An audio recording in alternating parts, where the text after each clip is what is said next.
These are the saddest moments ever shared on the Joe Rogan Experience podcast. What happens to you when your friend is on the verge of suicide? Joe tells in episode number 1135 how he felt when Ari Shafir lost his zest for life. Doing bad, and you weren't feeling good, and you were telling me you were suicidal.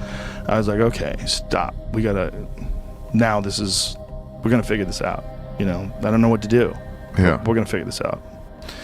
It made me nervous because I was nervous that I wasn't going to be there when you needed me to be there, and I would just get the call. Just get the call. Yeah. I mean, as a friend, that's the last thing you want to do is have some situation where you feel like maybe you could have called them and you could have made them feel better, and they would have just gotten over that hump. Yeah. And then they would have been okay. Like, you became okay, man. I mean, you were my most depressed friend, and now you're probably one of my happiest friends. Even after I started seeing that guy, it still took months. Yeah. Before finding the right pill and then the right dosage, and then he would talk to me every 30 days or whatever it was. Yeah, I remember you describing the process, and one of the things that was disconcerting to me was how random it seemed to be. What do you mean? Which pills they chose. It's really random. It's like they're guessing. That's what seemed insane to me. I felt like if you, say, you had an infection, they know which antibiotic works best on that infection, boom, they give it to you. Yeah. But this one wasn't that cut and dry. They were just trying stuff out on you. Yeah, it's like, oh, you need ibuprofen, you have an inflamed thing, it'll take it down. But they know generally. Yeah. Yeah, this is from what I gather, there's two things could be wrong with you. You either have too much dopamine, too little dopamine, too much something else, or too little something else.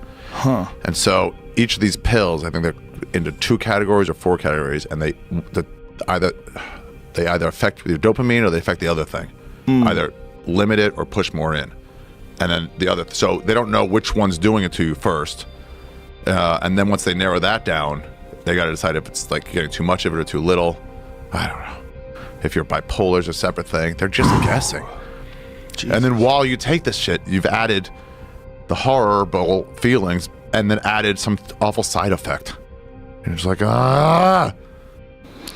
This is one of the things that I really wanted to point out when Roseanne was going to come on. I wanted to really talk about medication and how we're asking this really, she's an elderly woman. Yeah. Who's taking an incredible amount of medication. In an interview with Jordan Peterson, Joe shared a story from the Fear Factor Project. Tear-jerking stories that aren't always about sad experiences. Stories from that time? You got a good story from Fear Factor? Well, there was one time where there was this a family. It was a father and a son competing against a mother and the daughter. And the father and the son were kind of jerks, which was part of the competition. There was a lot of trash talking, but they were really cocky, and they thought that they were going to win, and it was, they had the parent and child teams had gotten down to 2, and it was the man and his son versus the woman and her daughter. And everybody thought these jerks were going to win, and we were kind of bummed out about it. But the woman and her child, they just rose to the occasion. And I mean, I remember talking to them and firing them up, but I didn't know if they could do it. What was the challenge? It was some crazy thing that they had to climb and do this thing, and I don't really remember all of it. Like, they had to gather flags. It was all for time, but the son, the kind of jerky son, the jerky dad, they kept screwing up, and they fucked up because they'd kind of taken it for granted that they were going to win. Uh-huh. And when the pressure hit them, they knew it was all on the line. A lot of times jerks are just insecure. And when they're under pressure, when they're really faced with real pressure, like, this is the real moment. Who are you really? Fuck all that talk. Who are you really? They fall apart. And the mother and the daughter won. And you're talking about a hardened crew of people that had watched people eat animal dicks and jump out of helicopters for season after season, episode after episode. We did 100 and something shows, I don't even remember how many shows. Like probably 140 episodes of that show. everybody cried. The camera people, like, I'll cry now if I'm thinking about it. When So the mother and the daughter won. It's so affecting. I mean, there's a justice so component to it, right? There's a comeuppance. It was a comeuppance. It was an underdog. It was just seeing their spirit, you know, when they were figuring out a way to win, watching them win. Like, to this day. I'll tell you, one of the things that makes me really happy about this interview, Joe, so far is that, like, I have a tendency to tear up in interviews, as you may have noticed, but this time it was you, so I'm quite pleased about that. It's a very touching story, though, man. You do, eh? Yeah, but particularly like that, I don't tear up for sad things. I tear up for happy things. Video about crazy animal moments on our channel. Let's continue about pets. Joe barely holds back tears in an episode with Bert Kreischer when he talks about losing his pets. Me to have pictures of my other dogs. They're actually both passed away now. I had to put them both down. Both your bull mastiffs? No, the bull mastiff and the English bulldog Shiba Inu mix. They were both 13 years old, and Johnny couldn't walk anymore. It was really rough. The last few days of his life, I would try to bring him in for dinner, and when I would try to bring him in, he literally couldn't make it. It was a small yard where he was at. We're talking about, like, 15 yards. He couldn't make it 15 yards to the house. He would, like, take a couple steps, and his body would shake, and he'd take a couple of steps, and he was just sleeping all day. And he was also having a really hard time shitting, and he would occasionally shit in the house. Like, he couldn't hold his bowels, and he couldn't go outside when he wanted to. Like, you'd see him trying, but his body was so old. For a Mastiff, 13 years old is crazy old. Like, a lot of them die at like 8 or 9, and he was 13. And he was a sweet, sweet dog up until the end. But he was suffering. It was hard. It's hard when you know them when they're a puppy, and then 10 years later, like, you're kind of the same, and they're not, man. They're gone. It's like, I think about that with Marshall, because he's only a year and a half, and he's so full of life, and he's so fun. He's so silly and playful and happy. I'm like, man, there's going to be a day where Marshall's this old dog, and I'm going to have to put him down too, It was depressing. And the other one, Brutus, the Shiba Inu English Bulldog mix, he was better than Johnny for a long time. Still, I've known for the last 2 years that they didn't have much time left. They were both struggling hard.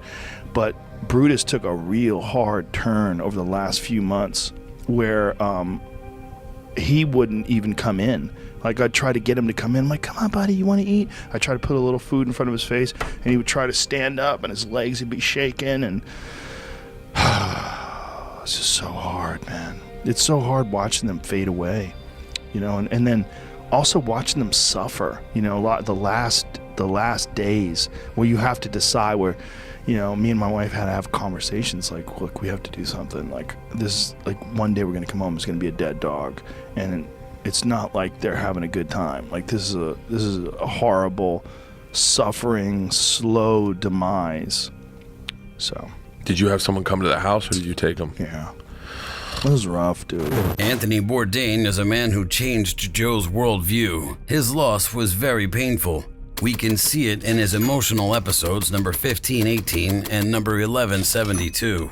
There's no end to it. Right. There's nothing. And when I watch the Jordan documentary and I meet famous people that have succeeded at the highest levels, I go, how long were you happy for?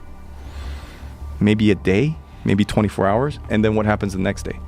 Back to the grind. It's not enough. Got the gold medal, back to the grind. And I go, it's never going to be enough. I'll never have enough women, money, success. It's this. And I go, I have so many friends who've killed themselves. I have so many, like, Bourdain asked me for help. He asked me for help, like, and I'm like, yes! What did he say? He said, I'm fucking miserable. I'm miserable. How do you deal with this? And I was like, I've been waiting for this fucking phone call. Thank you. How recent or how close to when he died was this? It was within the year. It wasn't like right, but So he said it was miserable, and in what way did he describe it? he said, you're successful, I'm successful. Do you find yourself suffering? And I go, absolutely, please. And then I called him, and this is what I mean when I say asking for help and receiving for help. That was a fucking hard. You know people that know Bourdain. I know his friends, I know his manager. You won't find a fucking person that will say a bad thing about him. That guy is he's so awesome. He's always looking out for you.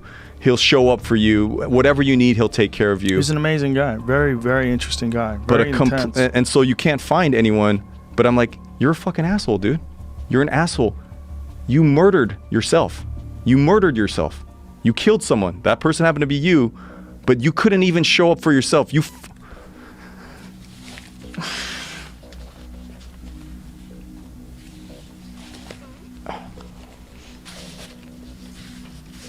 I'm sorry.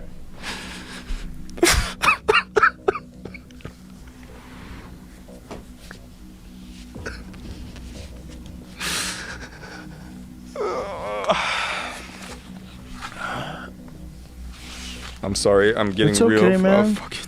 Listen, I get it. You love the guy. I loved him too. It's I've known many people that have killed themselves now.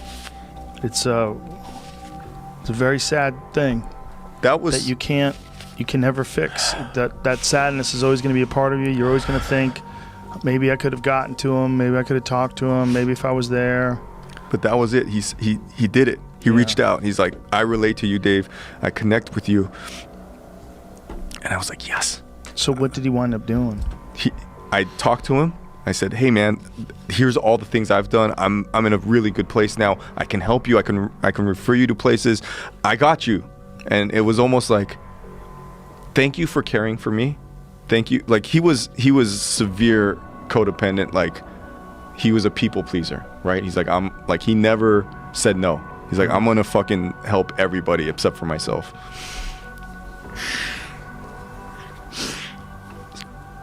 It's okay, man. I get it. So I'm gonna help everyone except for myself. And I think I make this up in my head. He's like, and I've done this too before. It's like I kind of half-ass ask people for help. Oh, Dave, I got resources. And then I go, that's enough. Just to know that you cared and that I know that there's places I can go to, that's enough. I don't have to actually full stop my life and change until, oh, fuck. So that's what I mean when I say we don't, as a culture, people don't teach us this shit. People don't teach us how to fucking ask for help and then receive help. Was he really that special? In that area, yeah. Wow. So, I mean, and listen, there are people, at 10 years on the show, I was on the show for a long time. There's people a lot longer. There's people who did the whole 17 years. People have done well over 100 episodes, No one left that show. You don't leave that show if you get a spot on it. Were you with him when it ended? No, I was with him about a week and a half before. I had good friends that were there. I was in Chicago, and I woke up and I checked my phone, and I got a text from my friend Maynard Keenan from Tool, and Maynard is a jiu-jitsu brown belt and really loves jiu-jitsu, and he texted me. He said, so much for the Maynard versus Anthony Bourdain celebrity jiu-jitsu match. And that's the whole text. And just sunk a pit in my stomach, and I just picked up my phone. I went into Google and I looked it up and I saw it. I'm just like, oh fuck. I just couldn't believe it. I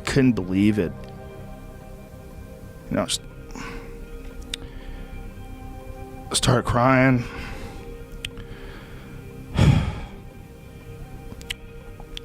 think I called my wife. I think I called Maynard. I texted him. I called my wife. Called a few friends. You know, just like, you know, just couldn't believe. You know, when someone's just not there anymore. I didn't get to see him a lot, but I was just appreciated the fuck out of that dude. You know, like I don't want to do anybody's TV show. But when I got a call from him, I was like, fuck yeah. What are we going to do? We're going to shoot pheasants and hunt and camp? And we're going to cook by the campfire? Fuck, I'm in, dude. Yeah. You know, I'm in. I just really appreciated him as a genuine, unique person. Like, he's a genuine, rare person. And, you know, that's what I got out of being able to spend some time with him and being able to talk to him and pick his brain. And he did my podcast once, and we always planned on doing it again, which we never got around to it because we both have ridiculous schedules. But just I would think about things differently because of him. Like I would sometimes like hold things to his standards, and he like legitimately his appreciation for things and his enthusiasm for things changed the way I look at a lot of aspects of food and culture and even travel, you know. Yeah, I mean, I'm sorry, man, and I know he thought very highly of you, and that experience in Montana was fantastic, man. So fun. You know, It's been a rough 3 months, and it's still hard for me to really contextualize it and put it together. It feels like, you know, upside down world. Like there's no, and he was such a, I mean, he was a friend and a collaborator and a, you know, but also just such an icon to me, you know. Yeah. And that it's almost like, you know, it's almost like the sun disappears, you know, or something. Yeah. It's something that is so just inherently part of life there and dependable, and, you know, so yeah, I mean, it's hard to describe how profound that's been. I remember when he got into jiu-jitsu, I got psyched because I'm like, we got more to talk about now. Like I could actually show him some shit, you know. And he was always asking about things, you know. He's really good at things. Remember when we were in Montana, we were rolling around on the dirt. I know. I was showing him stuff. Him and Josh. I was like when you're in here, like here's what you can do. You can get. And he's like, oh yeah. He's like, he was so wide-eyed, you know. I think it was before he even got his blue belt, or maybe it was like around blue belt. So he was super jacked about it, and he was doing it every day. I remember when we were filming, we were outside of Billings. Is that where we were? Where were we? Yeah, well, where the hunt was. Yeah, the hunt, we were in like up in central Montana, you know. Right. So we kind of started in Billings, but we headed up towards central Montana. How not to lose humanity when you survive 22 years on death row. In episode number 1171, wrongfully accused Nick Yaris shares this experience. Was that I told the judge to go to hell when he sentenced me to death because he couldn't look me in the face. Why do you think that's a mistake? Because he decided to send me to Huntington Prison, the hardest prison in America at that time. And what was he going to do before that? I don't know, but he made sure I went to the place that they broke you. See, Huntington was designed as the prison. If you raped another inmate, they sent you there. It was the first SHU program in America. It was the first really... What is SHU program? A special housing unit, or security housing unit, or level 5 supermax, you know, like Pelican Bay. And your punishment was that you weren't allowed to speak in your cell. And if you got caught speaking in your cell, they came in with a nurse, and after they beat you down, she jabbed you in the ass with Thorazine, and they knocked you out for a week, and you lost your mind. So it was horrible. Like I told you, the first 2 years of my sentence, every day I kept my mouth shut. I didn't care what was done around me or not. You weren't allowed to say a goddamn word. And they meant it, man. You're not allowed to talk to other inmates? Nothing. I dare you to sing happy birthday to yourself like I did. I paid for that one. They fucked me up, Joe. But I don't care about that. Look, I realized I was in a race. I had to kill off the person that I was. The person that I initially was upon entering prison was a deceitful, lying coward with no fortitude because no self-respect resided within me. And in utter humbleness, I took everything that they did to me and I paid for every window I broke, everything I stole, every lie I told. And then I started to love myself. I figured I ain't getting nothing out of this but misery, so I'm going out like the dude. I'm gonna stand up and I'm gonna speak beautifully on the day they execute me. I'm gonna walk to that walk, man. I'm gonna do this. I didn't kill that woman, but I damn sure ain't no coward. I'm gonna find out everything I can about life, and then I'm gonna face my death. I'm gonna do it with joie de vivre, man. Like, I had this beautiful, beautiful speech ready for him too. I was gonna lay it out and just be at peace because I realized there was nothing else to do. I couldn't fight, I couldn't argue, it didn't matter because God's in control of my life, and I really believed that I had a choice. Either be a bitter pill and get sucked dry by all the misery around me, or get my shit right and start loving myself. So I taught myself how to speak and overcome this aphasia that affected me my whole life. And I found out that I was giving myself neuroplasticity healing, and I became very graceful and calm in prison. I was so serene and so powerful. How'd you find out you were giving yourself neuroplasticity healing? I found that out from Robin Sharma. Robin Sharma is the foremost authority on speaking about neuroplasticity healing, and when he found about what I speak about, he said I am the living embodiment of his teachings. That through grace and dignity and kindness, I've developed my own charisma that carries me with confidence. And that is the description of what he teaches professionals, billionaires, everyone. Do you explain neuroplasticity for people who don't know? Neuroplasticity is a reward system within your brain wherein your interactions, especially with other human beings, heals you. So people who suffer from PTSD, people who have had trauma in their lives, can actually heal themselves by being meticulously polite. And I began all of this when I was released. My mother sat me down and she said, "Nikki, listen to me.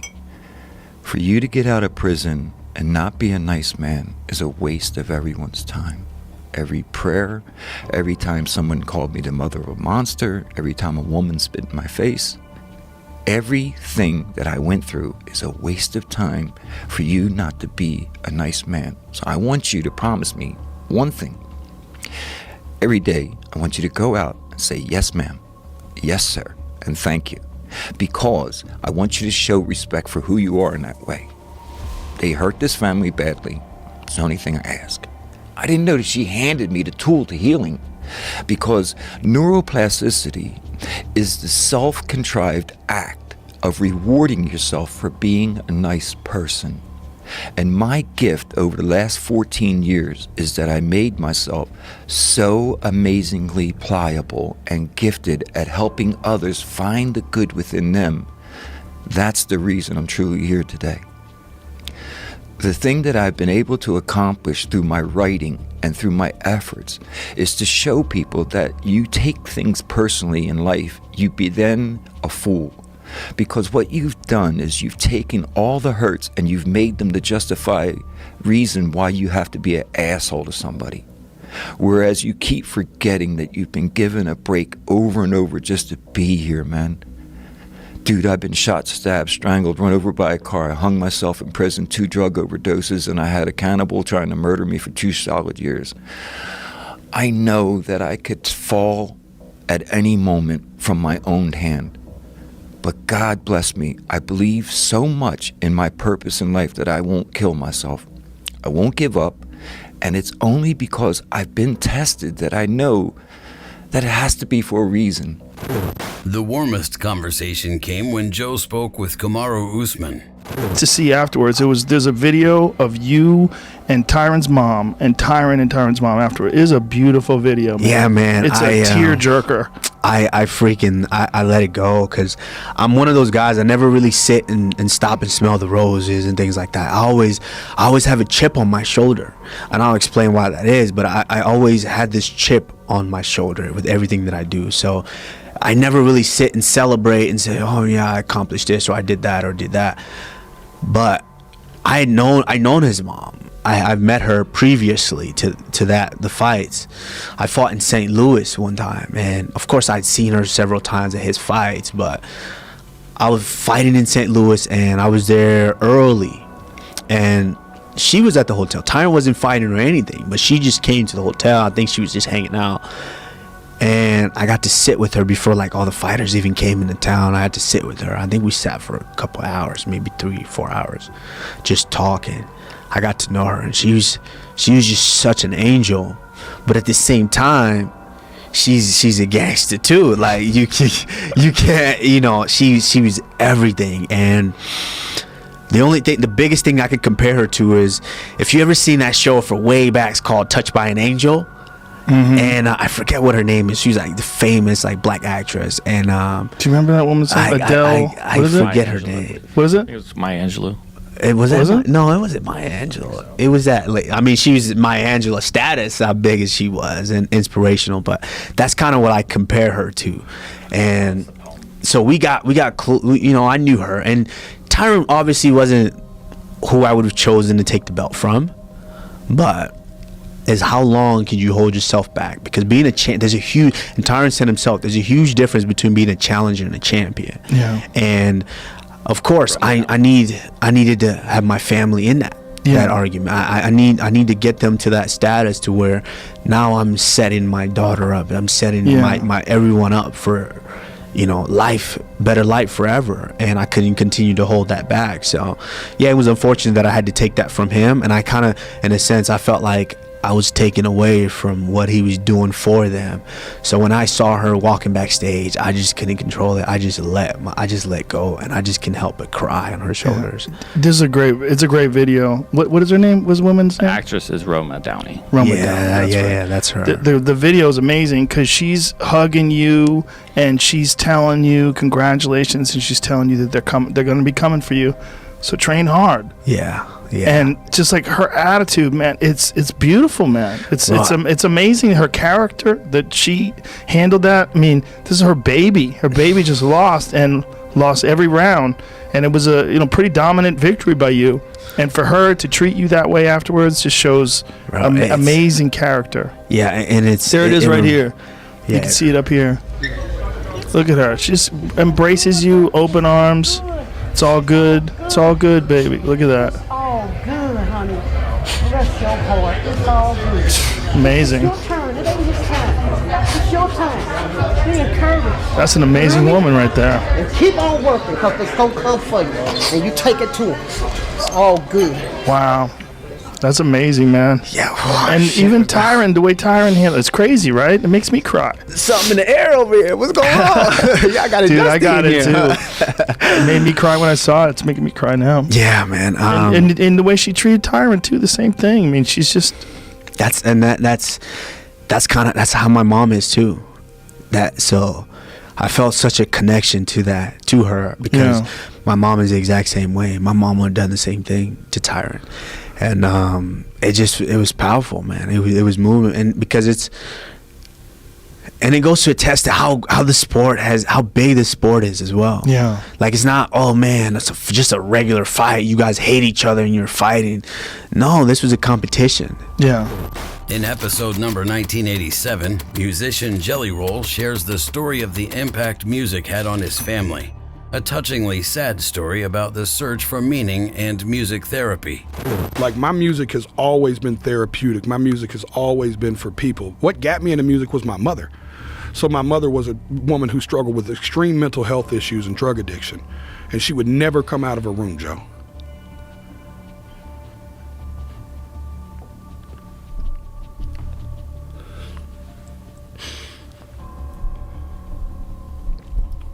And she would come downstairs and she'd throw a record on and she'd light a cigarette at the table And dude, I would watch the house change. Like brothers, sisters, cousins coming from across the street. We live in a little tight neighborhood, poor people, you know? Neighbors coming over. Her friends start flooding the house. And she held court. Joe, I would watch our kitchen turn into a nightclub. And she'd start telling stories. And listen, we didn't have Google. We had to believe the bitch back then. Right? You know what I'm saying? Like, you know what I'm saying? So she would be like, James Taylor wrote this about his drug-addicted mother. You know what I'm saying? Or something, and play Fire and Rain. Right. Or she'd be like, Bette Midler wrote The Rose about, and we're just like all captivated. And then she'd play The Rose, and we're all crying in the kitchen together. And it's like, and I didn't understand, because I'm a kid, right?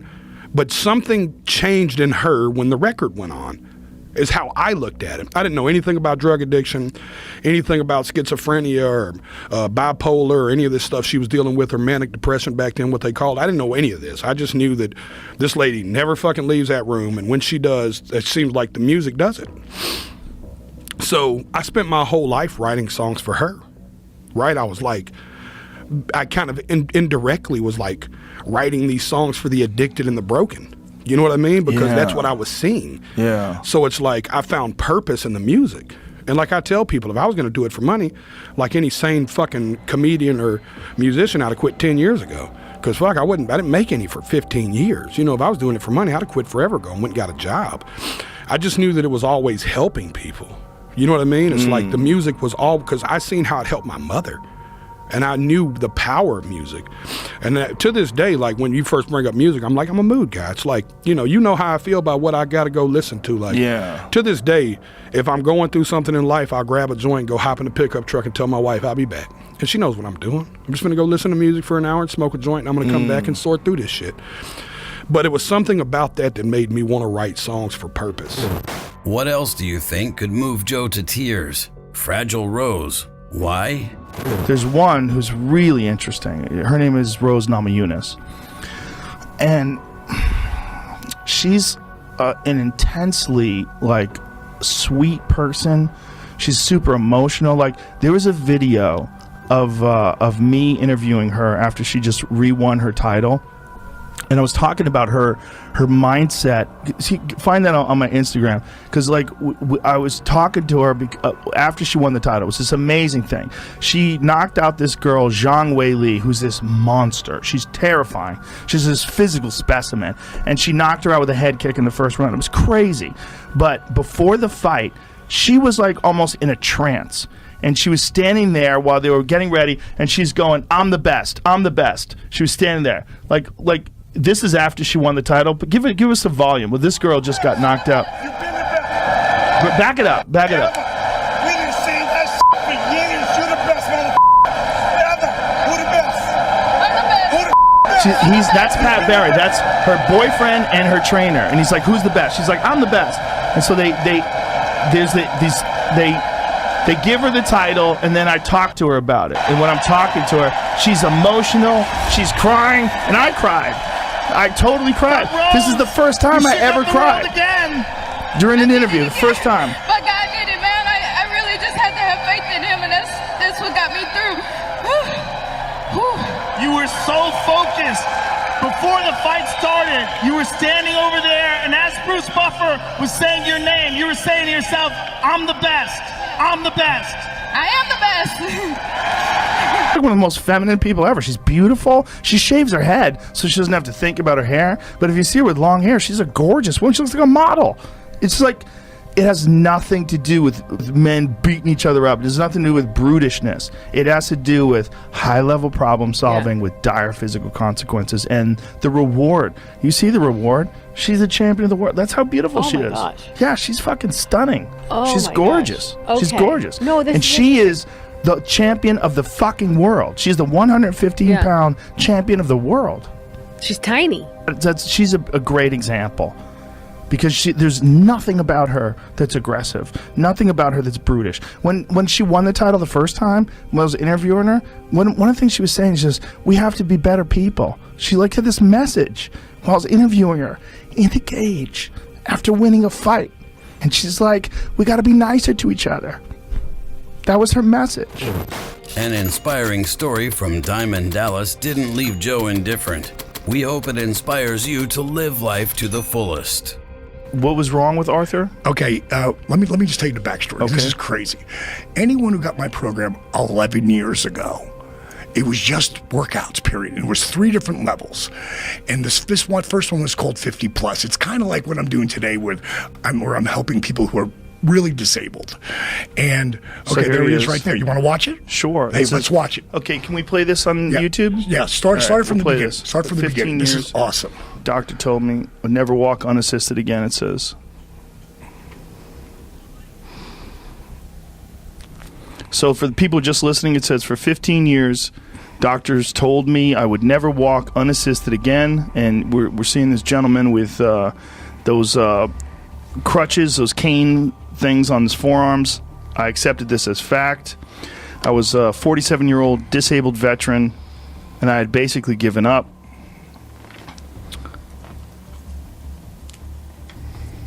I was injured as a paratrooper in the Gulf War. Too many jumps took its toll on his back. Oh man, watching on his land and my knees. It says I gained weight. We'll just watch an image of it. All this stuff is available online at ddpyoga.com, right? Is that what it is? This video, yes. This has got mazillions and mazillions of views. That's a good number. It says he couldn't walk or run. Exercise seemed impossible. Most yoga instructors turned me away. This music's killing me. All but one. All but one, motherfucker.